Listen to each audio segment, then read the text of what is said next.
Манай эрүүл мэндийн салбар 2024 онд гэхэд нийт 2,800,000 иргэнд 26 сая тусламж үйлчилгээг хүргэсэн байна. Энэ нь одоо 20 оныхтой харьцуулах юм бол 10 сая тусламж үйлчилгээгээр одоо илүү тусламж үйлчилгээ үзүүлсэн байна. Гисэг хэдий боловч өнөөдөр манай эрүүл мэндийн салбарт одоо төсөвлөгдөж тавигдж байгаа санхүүжилт маань хаанаач хүрэхгүй байна. Энэ хаанаач хүрэхгүй байгаа мөнгийг бид нар одоо яаж ч хүргэж хуваарлах гад эргээд одоо тусламж үйлчилгээнд одоо доголдол гарах юм эрсдэл байсаар байна. Тэгэхээр олон улсын тооцоо судалгаанууд нь угаасаа тодорхой гарцсан байдаг.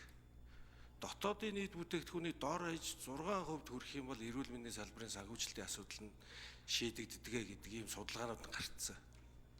Гэтэл манай улсын хувьд бол энэ жил 3% буюу доод хэмжээний дүнгиж тал хувьд нь хүрж байгаамаа.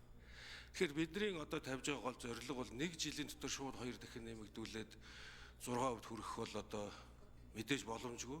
Тийм учраас бид нэр жилдээ дотоодын нийт бүтээгдэхүүнд эзлэх хувийг 1%-аар нэмэгдүүлээд явуулъя гэдэг ийм тооцоол төлөвлөгөө гаргасан.